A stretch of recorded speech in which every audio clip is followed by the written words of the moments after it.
Berlatar di pegunungan tepatnya di negara Ethiopia, kita diperlihatkan seorang sniper Amerika yang bernama Bob Lee dan sahabatnya yang bernama Donnie, di mana dirinya ditugaskan untuk melindungi rombongan pasukan Amerika yang baru saja kembali dari wilayah konflik dan saat ini mereka sedang dikejar oleh pasukan musuh. Lalu Bob Lee pun melancarkan aksinya.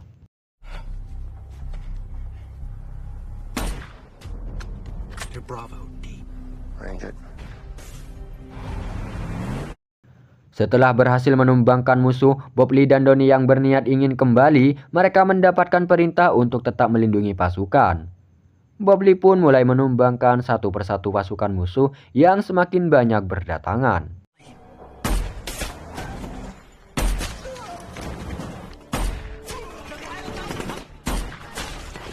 Sehingga pasukan musuh yang tidak mengetahui keberadaan Bob Lee mulai menembakkan artileri ke segala arah.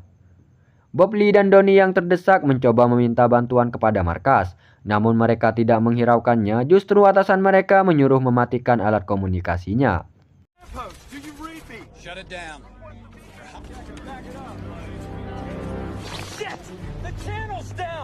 Keadaan semakin mencekam ketika satu helikopter datang dan menyerangnya secara brutal, hingga membuat Donnie mencapai ajalnya.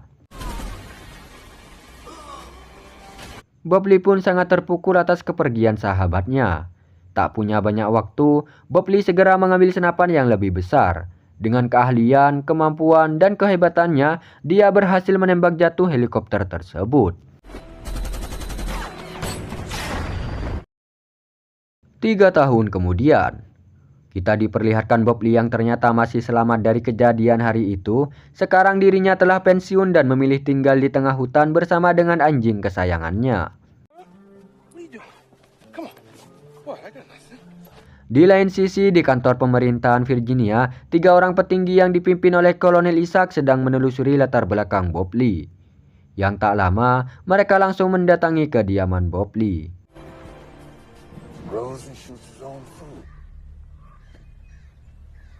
Awalnya Bob Lee mengusir mereka secara halus, namun Isaac tetap memaksa dan akhirnya Bob Lee pun mau berbicara dengannya. Isaac mengatakan bahwa dirinya mendapatkan informasi tentang percobaan penyerangan oleh sniper kepada Presiden Amerika yang akan menembak dalam jarak 2 km. Sedangkan keamanan Presiden sendiri hanya bisa berjaga dalam jarak 1 km. Adapun 3 lokasi yang akan didatangi Presiden 2 minggu lagi adalah Baltimore, Philadelphia, dan Washington. Jadi Bob Lee diminta untuk merencanakan dan menemukan di mana sekiranya sniper berada. Namun Bob Lee yang sudah tidak ingin ikut campur lagi urusan begituan, dia menolak tawaran Isaac.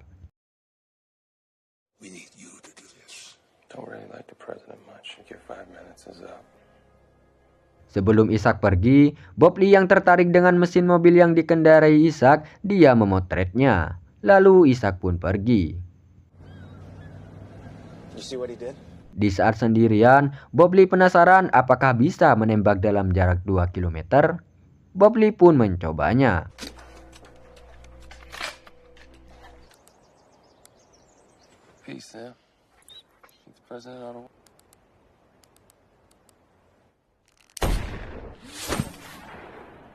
Setelah mencoba, ternyata memang bisa.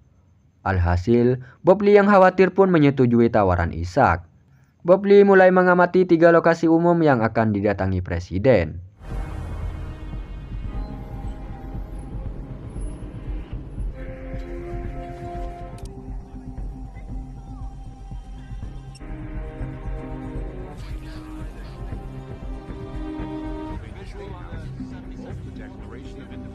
Setelah selesai mengamati semua lokasi, Bob Lee pun menemui Isaac dan menjelaskan semua secara detail dan rinci serinci-rincinya.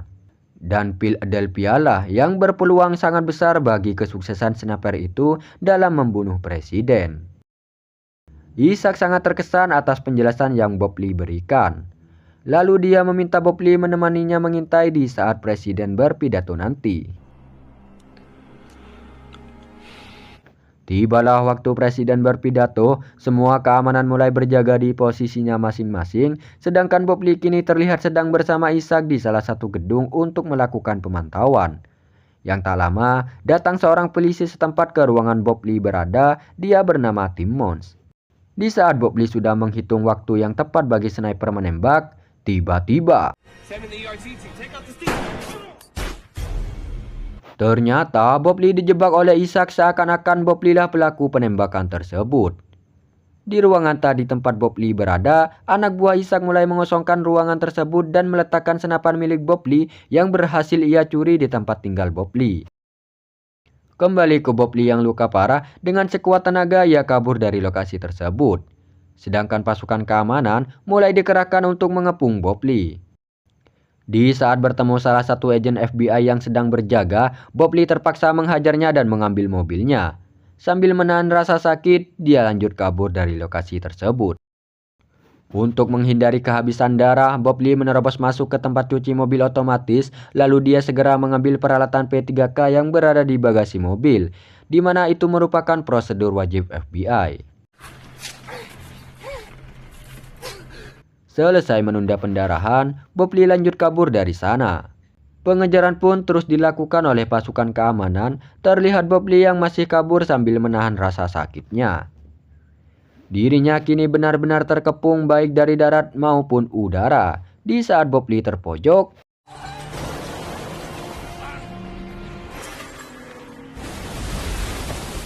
alhasil Bob Lee berhasil selamat setelah dirinya bersembunyi di balik kapal tongkang yang lewat. Setibanya di daratan, Bob Lee berhasil menemukan mobil tua yang langsung dia gunakan untuk pergi dari sana. Pasukan keamanan masih terus mencari, bahkan dirinya telah diberitakan di seluruh media ternama.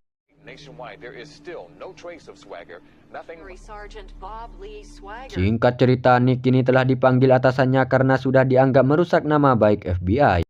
Nick mengungkapkan perkataan Bob Lee yang mengatakan bahwa dirinya tidak menembak presiden, dan tembakan Timmons merupakan sebuah jebakan. Namun orang-orang di sana tidak ada yang mempercayainya. Kembali ke Bob Lee yang masih berusaha mengobati lukanya agar tidak semakin parah, dia mendatangi sebuah toko dan membeli jarum, garam, gula, dan beberapa gelas air. Namun sebelum membeli, Bob Lee memadamkan listriknya terlebih dahulu supaya dirinya tidak dikenali. Skill bertahan hidup Bob Lee pastinya tidak usah diragukan lagi. Karena hanya dengan bahan seadanya, dia bisa membuat alat infus agar tubuhnya tidak lemas. Dia juga merubah penampilannya agar tidak dikenali oleh polisi dan masyarakat. Ternyata perjuangannya membuahkan hasil, dia berhasil sampai ke Kentucky tanpa ketahuan. Dirinya ke sana berniat menemui Sarah, istri almarhum Donnie, dengan tujuan Sarah bisa membedahnya dan mengambil peluru yang masih bersarang di dalam tubuhnya. Karena Donnie dulu sempat mengatakan bahwa Sarah ingin masuk jurusan keperawatan. Namun ternyata Sarah memilih jurusan lain. Pada awalnya Bob Lee diusir oleh Sarah, namun setelah menjelaskan semuanya, akhirnya Sarah percaya dan mau membantu Bob Lee. Lalu Sarah membelikan barang-barang yang Bob Lee butuhkan. Setelah barang-barang terkumpul, Sarah mulai melakukan operasi. Di waktu yang bersamaan, Nick yang masih penasaran dengan perkataan Bob Lee terus menelusuri barang bukti yang ada, hingga membuat dirinya tidak tidur semalaman. Ketika rekannya datang, dia menyampaikan temuannya bahwa setelah Nick menelusuri latar belakang Bob Lee, dia tidak menemukan satupun tembakan Bob Lee yang meleset, bahkan dalam keadaan angin yang tak teratur sekalipun. Sedangkan tembakan kemarin tidak mengenai Presiden Amerika, melainkan mengenai seorang pemuka agama asal Afrika yang berdiri tepat di samping Presiden. Padahal pada hari itu keadaan angin sangat tenang. Bahkan jendela tempat Bob Lee berada semuanya tertutup. Harusnya ada celah atau lubang untuk jalur senapannya. Tak hanya itu, polisi yang menembak Bob Lee pada waktu itu dikabarkan tewas tadi malam akibat perampokan. Hal itu membuat Nick semakin yakin bahwa semua ini adalah konspirasi. Tak mau menyerah begitu saja, Nick mulai menelusuri lokasi kejadian yang diduga kuat menjadi posisi asli sang sniper. Di sana, dia menemukan 3 titik lubang.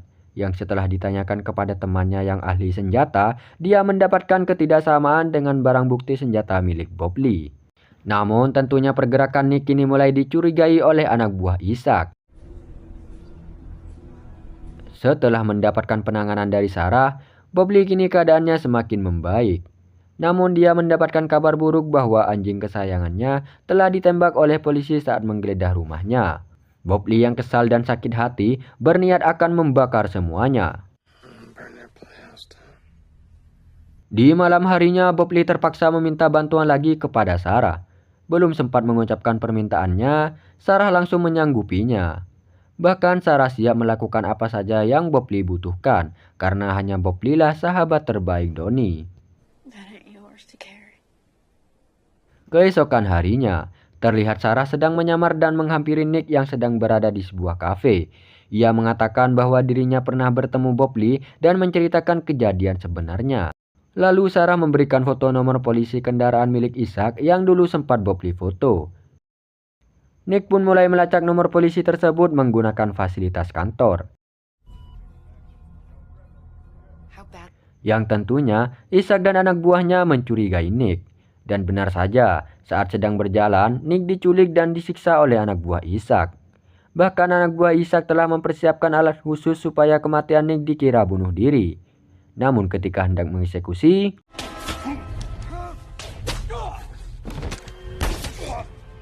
rencana Bob Lee berjalan dengan mulus, lalu dia mengajak Nick bekerja sama untuk mengungkap semuanya. Pada awalnya Nick menolak dan menyuruh Bob Lee menyewa pengacara, nanti Nick lah yang akan membantu mengatakan kepada atasannya. Namun Bob Lee mengatakan bahwa mereka semua bukanlah rakyat kecil seperti kita, mereka adalah orang-orang petinggi yang kebal terhadap hukum. Meskipun di penjara sekalipun, dalam waktu dekat pasti akan dibebaskan dan muncul dengan identitas yang baru. Dipikir-pikir, ada benarnya juga perkataan Bob Lee. Alhasil Nick mau bekerja sama. Di lain sisi, Ishak mendapatkan kabar bahwa eksekusi Nick gagal dan 3 anak buahnya berhasil dibunuh oleh seorang sniper. Ishak pun mengatakan bahwa Bob Lee masih hidup. Tak lama dirinya juga mendapatkan kabar bahwa selama ini yang telah menolong Bob Lee adalah istri almarhum Donnie, yaitu Sarah. Ishak pun memerintahkan anak buahnya untuk menangkap Sarah sekarang juga.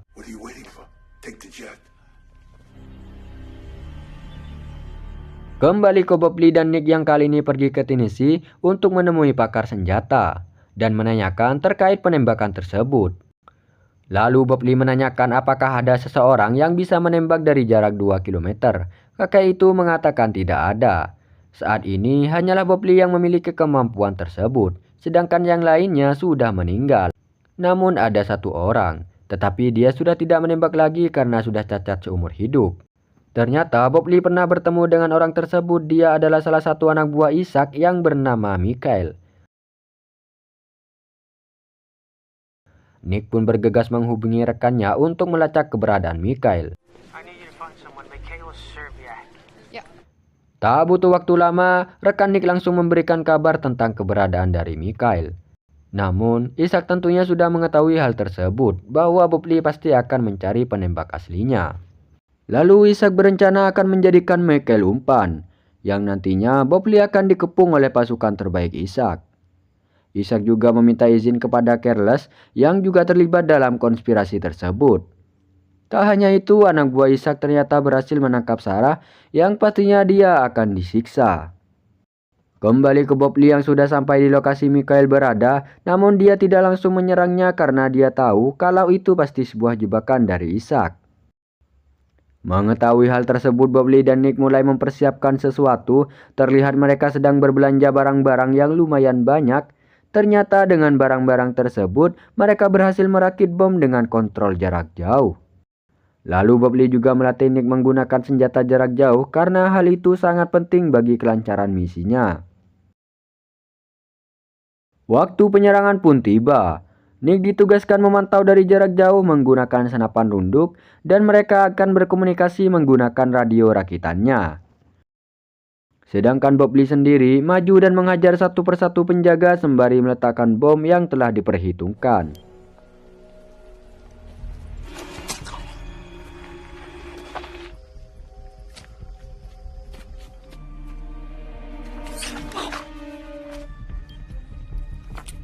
Setelah berhasil membunuh semua penjaga, akhirnya Bob Lee berhasil menyudutkan Mikhail. Namun Mikhail pastinya sudah mengetahui hal tersebut.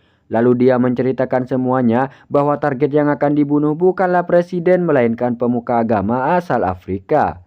Dia dibunuh karena Ishak takut kebusukannya terbongkar bahwa Ishak telah membunuh 400 warga di sebuah desa di Afrika tanpa peringatan demi jalur pipa perusahaan minyak milik Amerika.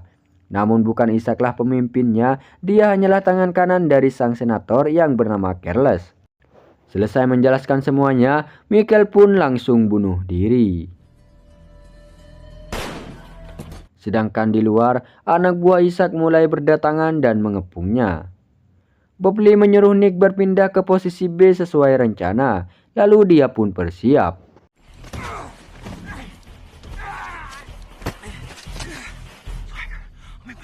Bom yang Bob Lee letakkan berhasil membunuh beberapa musuh dan Nick membantu Bob Lee dari jarak jauh. Namun ternyata ada serangan helikopter yang tidak mereka perhitungkan. Beruntung mereka menemukan tangki yang berisi bahan bakar minyak sehingga mereka menembak tangki tersebut yang membuat helikopter tersebut terjatuh. Dan mereka pun berhasil kabur. Kejadian tersebut membuat heboh kantor FBI karena di tempat kejadian ditemukan puing-puing helikopter namun tidak ditemukan satu mayat pun. Tak lama Nick pun menghubungi atasannya dan menyampaikan bahwa dirinya telah berhasil menangkap Bob Lee, namun dia tidak bisa menyerahkan kepada siapapun karena dia belum tahu siapa yang bisa dipercayai. Ishak yang tahu anak buahnya diratakan oleh Bob Lee, dia pun menghubungi Bob Lee dan mengancamnya menggunakan Sarah. Tapi Bob Lee tidak sebodoh itu. Dia juga memiliki bukti rekaman saat Mikhail mengungkapkan semuanya dan siapa saja dalang dari kejadian tersebut. Alhasil mereka pun sepakat bertemu di sebuah lokasi dengan syarat Bob Lee harus muncul dari kejauhan secara terang-terangan. Keesokan harinya, mereka bertemu di sebuah pegunungan yang diselimuti oleh salju di mana Sarah bersama Ishak sedangkan Charles sendirian. Yang tak lama, dari kejauhan Bob Lee pun muncul.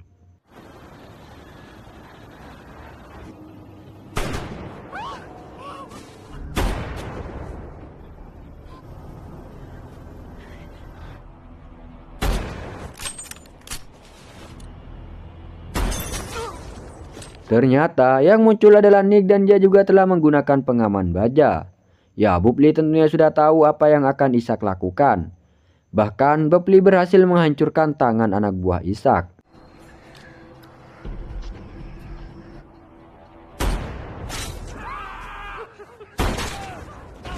Setelah itu Bob Lee pun muncul dari persembunyiannya.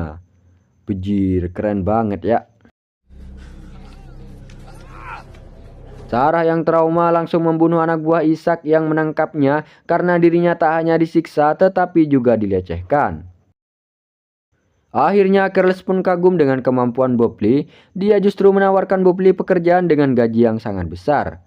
Ya, Bob Lee tentunya menolak mentah-mentah tawaran tersebut. Charles pun meminta bukti rekaman tersebut, namun Bob Lee langsung membakar rekaman itu. Ia mengatakan jika bukti tersebut diserahkan ke aparat hukum, itu akan percuma saja. Jadi, jika ingin menyelesaikan masalah tersebut, harus ada yang mati. Yang tak lama, FBI pun datang karena sebelumnya Nick telah memberitahukan lokasi pertemuan mereka.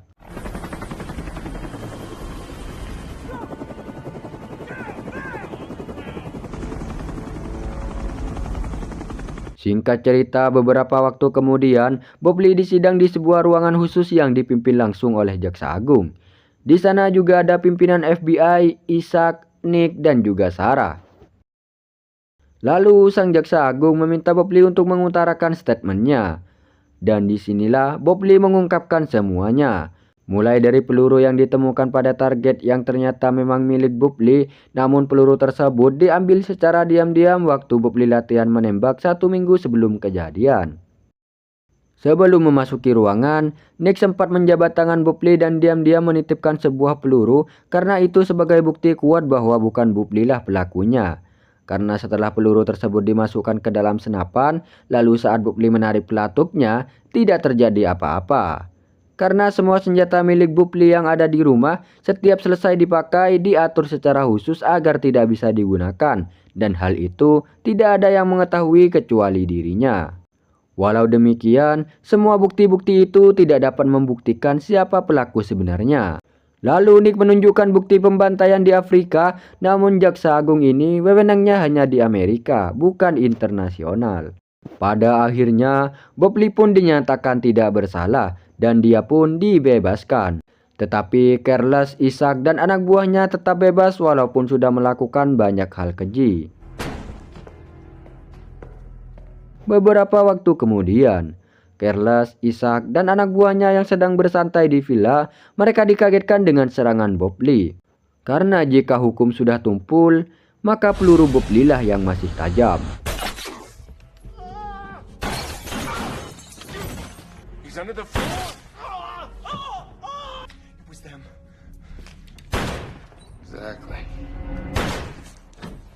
Bob Lee juga mengatur seakan-akan kejadian tersebut Isaac lah yang menembak Careless. Setelah membantai semuanya, Bob Lee pun pergi. Lalu film pun tamat. Ending yang sangat gege. Gimana nih kawan? Kalian puas gak sama endingnya? Kalau saya puas banget. Coba komen di kolom komentar ya. Jangan lupa subscribe, jangan lupa like. Jika sudah subscribe, jangan lupa balik lagi di video selanjutnya.